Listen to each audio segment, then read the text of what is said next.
유명한 문학 작품을 보다 보면 등장인물이 너무 많은 경우가 있습니다. 그래서 등장인물 관계도를 구글에 검색해 보면 감사하게도 이미 골치 아픈 일을 해결하신 능력자들을 만나게 되는 경우들이 있죠. 열왕기서를 묵상하는 것이 좀 어려운 이유 중에 하나가 있다면 등장인물들이 너무 많다는 것입니다. 그리고 우리가 익숙하지 않은 이름들이 등장하니까 이 사람이 누구였더라를 헷갈리게 되는 경우들도 종종 있습니다. 게다가 북이스라엘과 남유다의 왕의 이름이 같은 경우도 있습니다. 그러니까 지금 이 이야기가 북이스라엘 이야기인지 남유다의 이야기인지가 헷갈리기 시작하면 이미 난 늦었어. 먼저 가. 다음 책을 도전하는 게 좋을 것 같아. 그런 마음이 들 수 있습니다.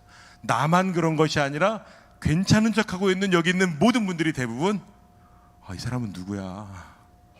예후 뭐야?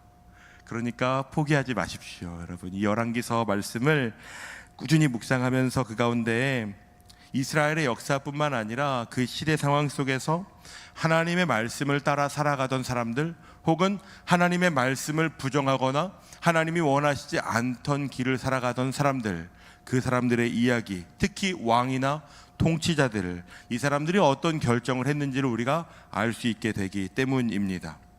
하나님의 다스림을 받으며 살아가는 사람들은 마땅히 어떻게 살아가야 하는지, 그것은 단지 이스라엘 백성들만의 문제가 아니라 오늘을 살아가는 저와 여러분에게도 동일한 도전의 주제이기 때문에 여러분 포기하지 마시고 매일매일 묵상하시면서 가능하시면 사람 이름을 좀 체크해 가시면서 예후가 누구였지? 이 사람이 예후였구나. 이렇게 좀 체크해 보시면 조금 도움이 되지 않을까 싶습니다. 여러분은 하나님께서 무엇을 좋아하는지에 대해서 관심이 있으신가요? 생각해 보신 적이 있습니까? 하나님은 무엇을 좋아하시나? 우리는 광고 시간마다 매주에 하나님 사랑, 이웃 사랑이 우리 공동체의 사명입니다 라고 말합니다. 그러니까 우리가 그렇게 매주마다 말하는데 하나님은 무엇을 좋아하시는지, 내 이웃은 무엇을 좋아하는지 그것을 모른 채로 사랑해 라고 말하는 것은 정말 쇼윈도우겠죠? 하나님께서 무엇은 기뻐하시고 하나님께서 무엇은 끔찍하게도 미워하시는지 열왕기서를 통해서 그것을 좀 알게 됩니다. 열왕기하 9장에는 북이스라엘의 군대 장관이라고 소개되는 예후라는 사람의 이름이 등장합니다. 그는 하나님의 사람 엘리사의 제자를 통해서 하나님의 말씀을 들었습니다. 이스라엘의 왕으로 기름 부음을 받았습니다. 그러니까 땡 잡았죠. 왕이 되려고 난 왕이 좀 돼볼까 하지 않았는데 하나님이 왕으로 세워주셨으니까 꽤 대단한 은혜를 입은 사람입니다. 시작 자체가 엄청난 은혜를 입은 사람인 것입니다. 하나님께서는 그런데 엘리야 시대 때부터 아합의 아버지 오므리의 왕조를 심판하실 것이라고 이미 말씀을 하셨었고, 그 말씀을 아주 정확하게 이루시는 것을 볼 수 있습니다. 그리고 9장에서 예후에게 북이스라엘의 왕인 아합의 집을 치라고 명령하십니다. 그러니까 예후는 지금 군대 장관입니다. 군대 장관이 내가 모시던 왕의 집을 쳐야 하는 것, 이것은 정말 반역 중에 반역. 이걸 누군가 공공연하게 말한다면 나를 죽여달라고 말하는 거나 다름이 없을 겁니다. 그러니까 예후가 자신이 들은 메시지를 누군가에게 말하는 것을 주저합니다. 사람들이 궁금해하거든요. 너 무슨 얘기를 들은 거야? 당신 지금 무슨 이야기를 들은 겁니까? 우리에게 빨리 말씀해 주십시오. 주저하는 거죠. 말했다가 자신이 오히려 목숨을 잃을 수 있기 때문입니다. 하지만 사람들이 막 채근하니까 예후가 얘기합니다. 하나님께서 나를 왕으로 세우셨다고. 사람들이 깜짝 놀라요. 그리고 그 사람을 왕으로 세우는데 모두가 동의합니다. 그리고 나서 9장과 10장에 보면 여러분 묵상하시기가 좀 벅차셨을 것 같습니다. 이 무리가 죽고 저 무리가 죽고 그 다음 사람들이 죽고 계속 죽는 얘기들이 등장합니다. 예후는 북이스라엘 왕 요람과 남유다의 왕 아하시야를 죽이게 됩니다. 더 나아가 아합의 아내 요람의 어머니 두로의 왕 엣바알의 딸 이세벨마저 엘리사가 하나님의 말씀을 대언했던 대로 죽임을 당하게 됩니다. 그런데 예후가 거기서 멈추지 않습니다. 더 나아갑니다. 아합의 아들들 70명, 그 사람들을 자신이 직접 죽이지 않고 그 아들들을 가르치던 교사들을 통해서 죽이게 합니다. 손에 피도 묻히지 않고 죽이게 해요. 더 끔찍합니다. 그 죽인 사람들을 두 무리로 나눠서 머리를 성 앞에다가 쌓아 놓는 거죠. 공포스러운 장면. 하나님이 그렇게까지 말씀하시진 않았는데 예후는 거기서도 멈추지 않았습니다. 아하시아 왕의 가족들, 그러니까 남유다의 가족들, 남유다 왕의 가족들뿐 아니라 아합의 편에 섰던 모든 사람들, 그러니까 자신이 왕이 되는데 방해될 법한 사람들은 다 죽여버리는 것입니다. 아무도 남겨두지 않고. 그리고 속으로 이제 완벽해라고 생각했겠죠. 하나님은 예후를 통해서 아합의 아버지 오므리로부터 시작된 그 끔찍한 일, 이세벨과 연합하게 되면서 수입된 바알을 믿는 이 신앙, 이 우상 숭배가 들어온 것을 끊어내기를 원하셨습니다. 하나님께서는 그것을 명확하게 잘라내기를 원하셨던 것이죠.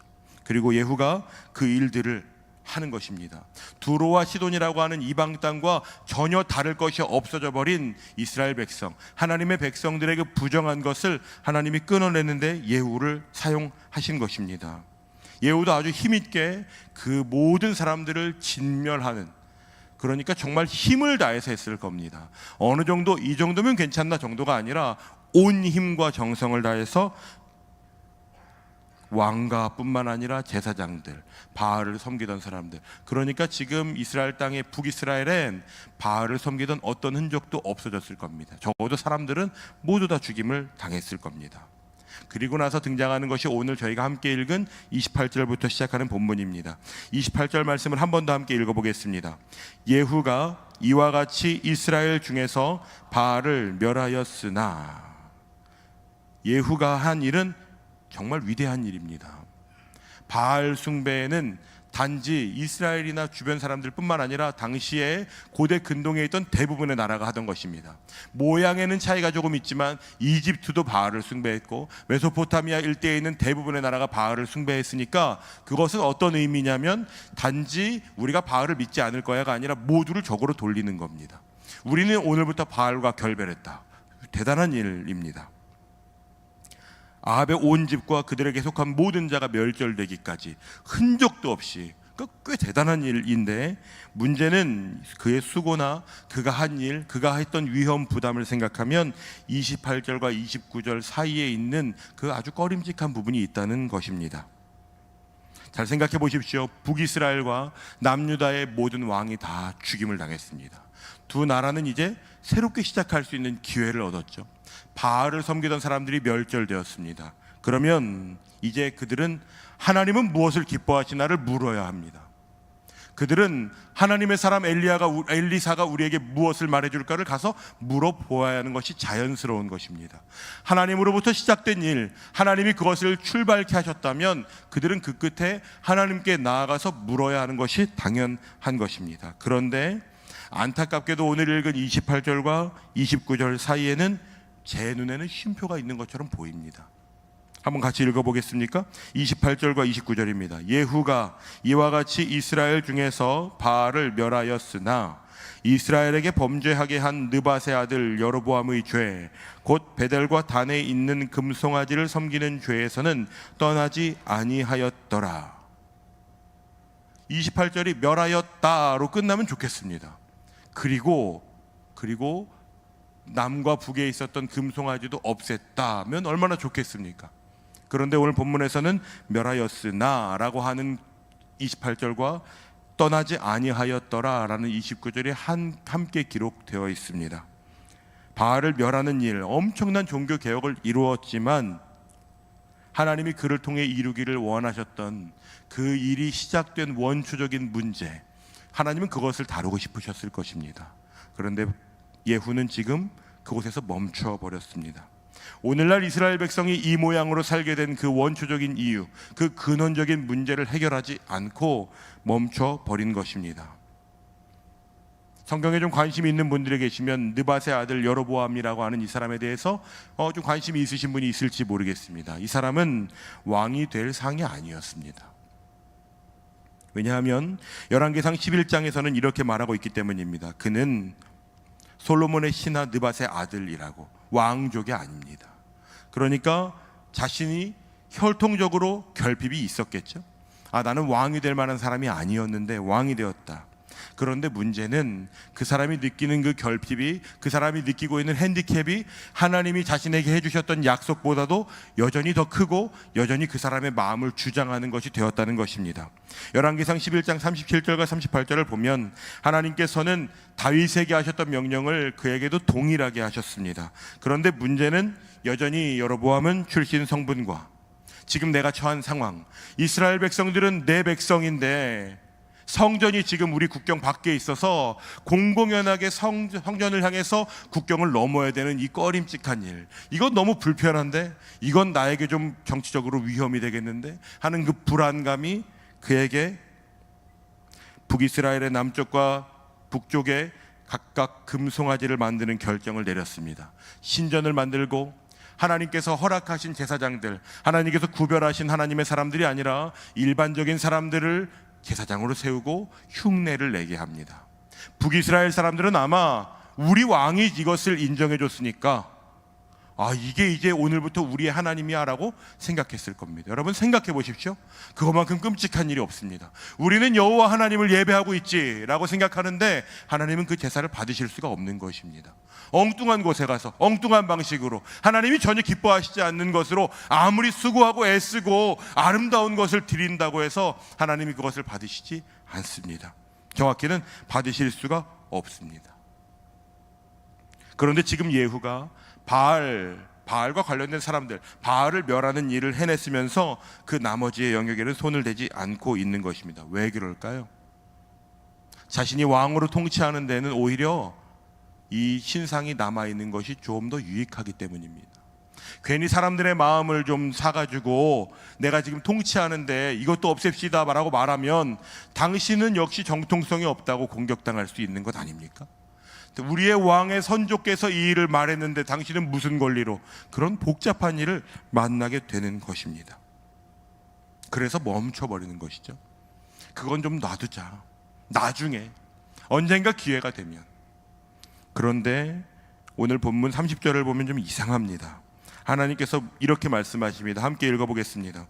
여호와께서 예후에게 이르시되 내가 나보기에 정직한 일을 행하되 잘 행하여 내 마음에 있는 대로 아합 집에 다 행하였은즉 내 자손이 이스라엘 왕위를 이어 4대를 지내리라 하시니라. 이분이 우리 하나님이십니다. 여러분, 하나님을 혹시 오해하고 계시지 않습니까? 하나님은 지금 예후가 하나님이 기대하신 만큼 하지 않았음에도 불구하고 어찌 보면 자신의 욕망을, 자신의 통치를 위해서 한 일임에도 불구하고 그 일이 하나님의 마음에 가까운 일이라면 그것을 인정해 주시는 분이십니다. 완벽하지 않아도 그 일을 행한 것만으로도 하나님은 예후를 축복해 주세요. 너의 가문의 자손이 4대까지 이스라엘의 왕위를 지킬 것이라고. 하나님께서 잘했다고 말씀하실 만한 성적표를 거두지 못했는데 하나님이 너 잘했어라고 말씀하시는 겁니다. 제가 대학원을 다닐 때 정말 공부를 잘해보고 싶었어요. 이 말의 뉘앙스가 느낌이 오세요? 잘하는 사람은 잘해보고 싶지 않습니다. 근데 공부를 너무 잘해보고 싶은 거예요. 그런데 어떤 수업을 하나 들었는데 제가 보기에도 진짜 이건 좀 죄송하다. 그러면 이제 통상 별표를 치고 읍소하는 시간을 가지죠. 존경하는 교수님 접니다. 맨 앞자리에서 앉아서 수업 들은 거 아시죠? 정말 열심히 했는데 교수님의 기대에 미치지 못해 정말 죄송합니다. 이렇게 썰을 풀었죠. 그런데 이제 방학이 되고 나서 학점을 봤는데 98점을 주신 거예요. 그래서 어떤 마음이 들었겠어요? 역시 나야! 그랬겠어요? 부끄러운 거 있죠. 왜 이런 점수가? 그래서 찾아갔어요. 교수님, 불만이 있는 건 아닌데 이유가 듣고 싶습니다. 혹시 정정기간이 아직 지나지 않았다면 나중에 다시 오겠습니다. 교수님께서 하신 말씀은 저에게 굉장히 위로가 되는 거였어요. 그래도 맨 앞줄에 앉아가지고 열심히 하는 것이 그게 사실은 잘하는 거야. 엄청 위로가 되더라고요. 그리고 제가 그 교수님 수업을 하나 더 들었습니다. 약간 모종의 거래가 있는 것 같죠. 그런데 여러분 생각해 보세요. 은혜를 받으면 알아요. 내가 고마운 마음이 든다고요. 그런데 예후는, 여러분 지금 보십시오. 예후는 지금 그러면 하나님으로부터 엄청난 은혜를 받은 겁니다. 예후가 멈춰야 하지 않는 영역에서 멈춰버렸는데도, 하나님의 기대는 10가지였는데 그 중에 한두 가지를 했는데도 하나님이 그에게 은혜를 베풀어 주셨다고요. 그러면 31절을 화면으로 한번 보여주시겠습니까? 31절은 여러분 이렇게 기록되어야 되는 겁니다. 예후가 전심으로 이스라엘 하나님 여호와의 율법을 지켜 행하며 여로보암이 이스라엘에게 범하게 한 그 죄에서 영원히 떠났더라. 은혜를 입었으니까. 그런데 31절은 왜 저렇게 기록되어 있는 겁니까? 도대체 하나님이 은혜를 주시지 않는 분이라고요? 오늘 본문 마지막에 보면 예후가 이스라엘을 다스린 횟수를 28년이라고 말합니다. 다른 왕들의 통치 기간에 비하면 결코 짧다고 말할 수가 없는 세월입니다. 그러니까 하나님께서는 아마 28년이라는 시간 동안 예후가 혹시라도 돌아올까, 내가 예후에게 베풀었던 은혜가 있는데, 내가 예후에게 기대하는 마음이 있는데 혹시라도 돌아올까, 결코 짧지 않은 기간 동안 수많은 계기에 돌아올 수 있는 기회를, 때로는 은혜를 베풀어 주셨을 것입니다. 그러나 예후는 전심으로 이스라엘 하나님 여호와의 율법을 지켜 행하지 않습니다.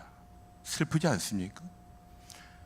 여호와의 율법을 지켜 행하지 않는 것이 아니라 거기에 전심으로, 그러니까 이런 거예요.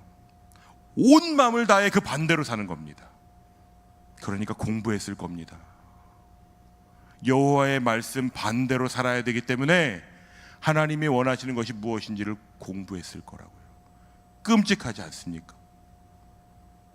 하나님의 말씀을 몰라서 그렇게 사는 것이, 여러분 모르셔서 그렇게 넘어집니까? 그렇지 않다고요. 저는 예후가 어떻게 엘리사 선지자로부터 직접 이야기를 들은 것도 아닌데 사람을 보내서 점검하거나 확인하거나 이런 과정을 거치지 않고 그렇게 수많은 사람들을 담대하게 죽였을까 궁금해졌습니다. 사람을, 목숨을 빼앗는다는 것이 쉬운 일이 아니지 않습니까? 저 같으면 진짜 엘리사 선지자가 한 말이 맞아? 물어봤을 것 같아요. 그런데 예후는 전혀 그렇게 확인할 필요를 느끼지 않았습니다. 오히려 이렇게 생각한 것 같아요. 오히려 잘 됐어. 오히려 좋아. 혹시라도 그게 아니면 안 되니까 물어보지도 마. 이거 하나님 말씀하신 거 맞다고 믿고 우리는 그렇게 하자. 어쩌면 예후의 마음에 나에게도 혹시 이 왕권을 한번 잡아볼 수 있는 기회가 있지 않을까? 이런 마음이 있었을지도 모릅니다. 그러니까 그런 마음이 막 스물스물 올라오는데 그런 이야기가 들리니까 너 아합의 집을 멸절해라. 아멘 했겠죠. 기도가 응답됐나? 온 힘을 다합니다. 진멸한다는 것은 이런 겁니다. 끝까지 쫓아가서 그 꼬랑지를 붙잡고 늘어져서라도 그 사람을 죽이는 것을 말해요. 어느 정도 공격할 거야, 이제는 너희들을 괴롭힐 거야가 아니라 끝까지 쫓아가서 흔적도 없이. 그런데 예후는 지금 하나님이 원하시는 일을 행했지만 그것을 자신을 위해 행하는 것 같습니다. 부끄러운 표현이지만 하나님을 이용해 먹는 것 같습니다. 하나님의 통치나 하나님의 마음이나 하나님의 명령을 따르는 것이 아니라 내가 왕이 되고 싶었던 그 마음에 하나님의 뜻을 엎어치는 것입니다. 나도 그 길을 가고 싶은데 오 잘됐다, 그 길을 같이 한번 가볼까? 그래서 자신이 왕이 되는 일에 하나님의 능력과 하나님의 이름을 들먹입니다. 두 나라의 왕을 동시에 죽여버리고 그 가족들을 죽이고 그와 관련된 사람들을 죽이고 바알을 믿는 사람들, 바알을 섬기는 사람들까지 뿌리를 다 뽑아버리는 아주 끔찍한 일. 그럼에도 금송아지는 그대로 두는 것입니다. 모르긴 몰라도 여러분 가끔씩 유명한 곳에 가면 사람들의 손때가 묻어서 반짝반짝 빛나는 그런 구조물들이 있는 것을 보신 경우가 있을 겁니다. 여러분 몰라도 아마 이 금송아지를 섬기는 길이 꽤 대로가 되었을 겁니다.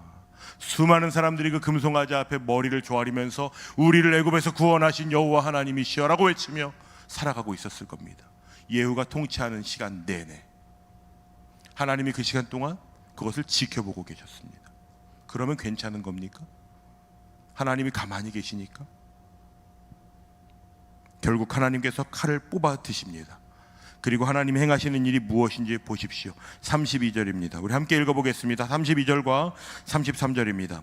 이때에 여호와께서 이스라엘에서 땅을 잘라내기 시작하시매 하사엘이 이스라엘의 모든 영토에서 공격하되 요단 동쪽 길르앗 온 땅 곧 갓 사람과 르우벤 사람과 므낫세 사람의 땅 아르논 골짜기에 있는 아로엘에서부터 길르앗과 바산까지 하였더라.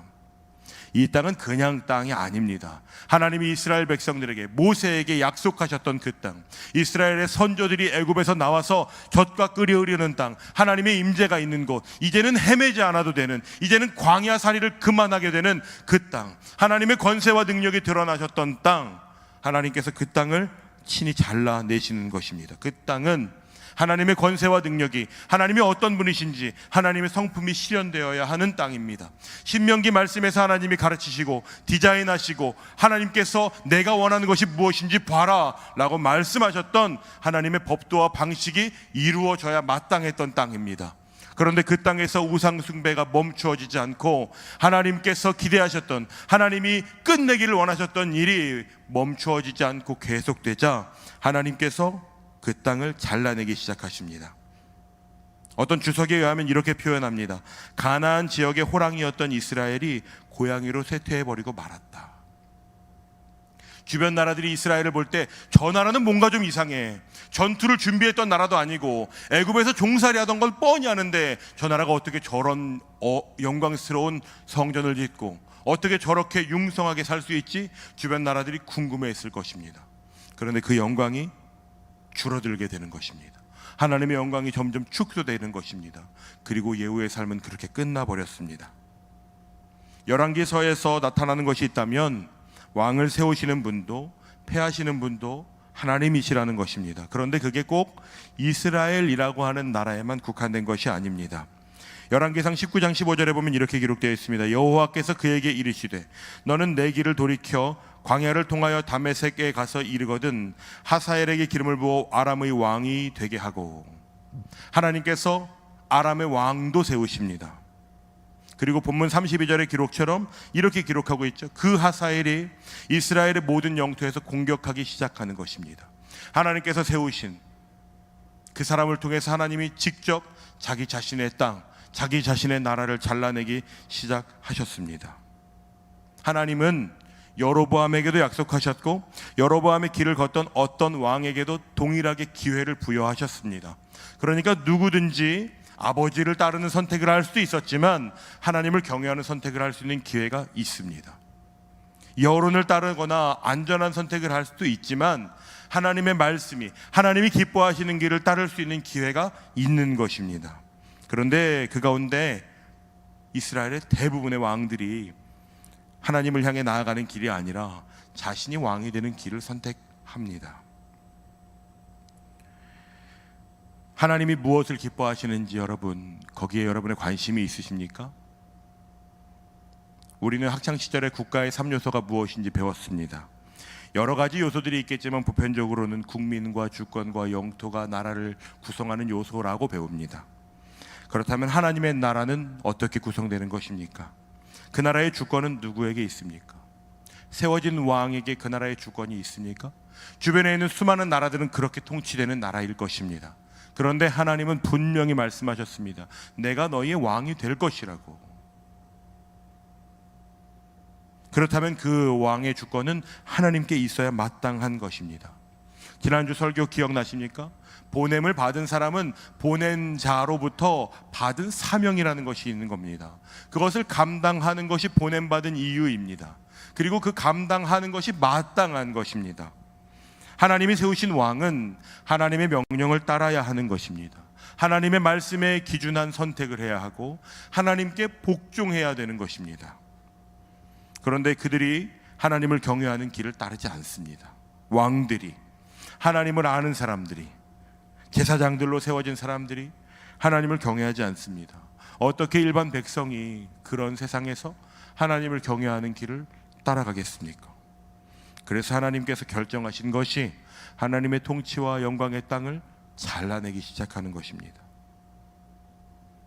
혹시 여러분들 중에도 하나님을 이용하며 살아가시는 분들 계시지 않습니까? 목회자들 중에도 하나님 이름 팔아서 목회하는 사람들이 있는 것 같아 두려운 마음이 들 때가 있습니다. 그래서 목회자들, 리더들, 여러분 정신 차려야 됩니다. 내 마음에 드는 것이 하나님의 마음과 같지 않을 수 있습니다. 그렇다면 얼른 정신 차려 돌아와야 되는 것입니다.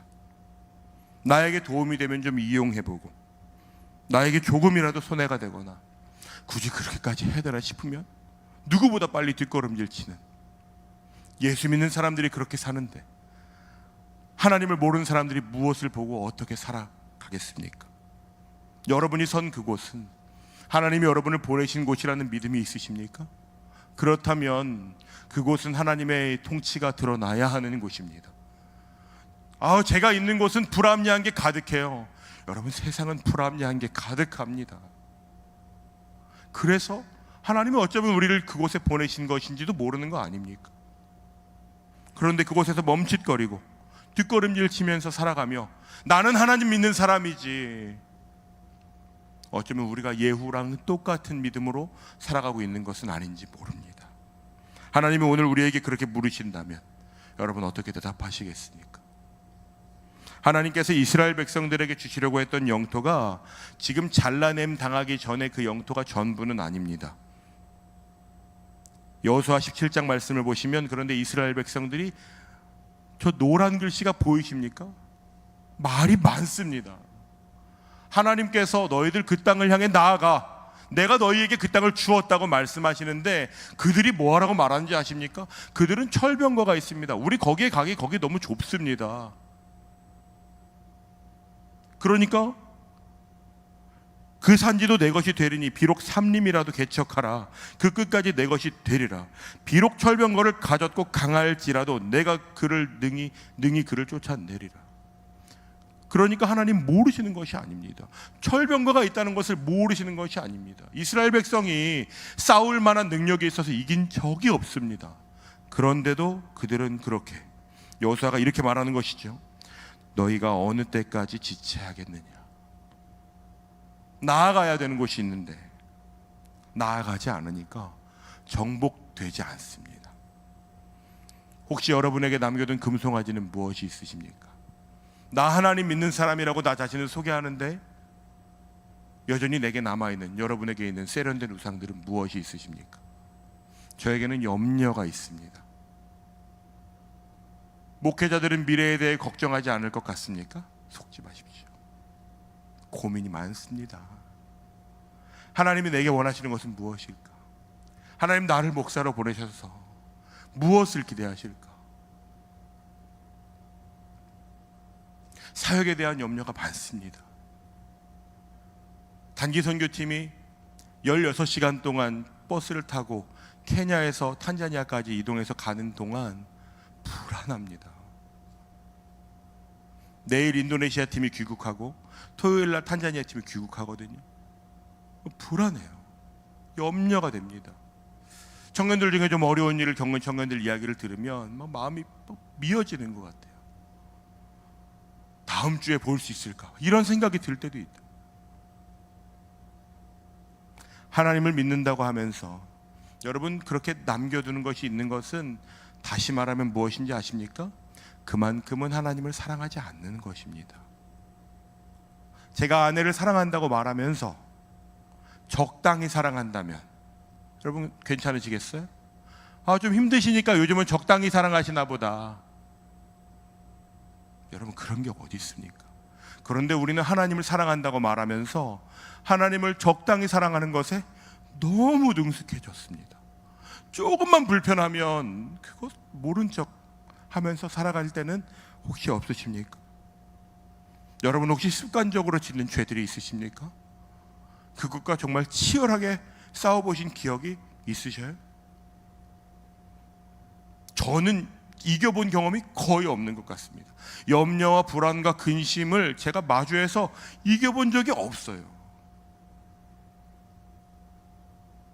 그러니까 죄와 싸우는 것은 여러분 죄를 안 짓기 위해 싸우는 게 아닙니다.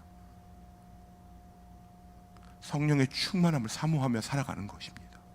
저는 늘 완패합니다. 하나님, 성령님 저를 좀 도와주십시오. 제 마음의 믿음을 주십시오. 제 마음에 살아갈 이유를 주십시오. 하나님의 말씀을 그래서 더 붙드는 겁니다. 하나님의 말씀에 나에게 무엇이라 말하시나, 나는 그것과 마주해서 이길 능력이 없는 사람이니까 하나님의 도우심이 내게 필요하다고, 예수의 보혈의 십자가의 능력을 의지하며 살아가는 것입니다. 내 시선이 흔들릴 때마다 다시 십자가를 바라보는 삶을 살아가기로 결단하는 것입니다. 하나님이 우리를 무엇이라고 여기시는지 여러분 잊지 마십시오. 베드로전서 말씀에 하나님께서는 우리를 이렇게 부르십니다. 너희는 택하신 족속, 왕같은 제사장, 거룩한 나라, 그의 소유. 하나님이 우리를 향해 무엇을 기대하는지 여러분 잊지 마십시오. 하나님 이것을 포기하시지 않습니다. 오늘 여러분에게 하나님은 이렇게 초대하실 겁니다. 너희는 택하신 족속, 왕같은 제사장, 거룩한 나라, 그의 소유가 된 백성이니. 우리 그 뒤에 한번 읽어볼까요? 이는 너희를 어두운 데서 불러내어 그의 기이한 빛에 들어가게 하신 이의 아름다운 덕을 선포하게 하려 하심이라. 그러니까 어두운 데서 여러분 나오십시오.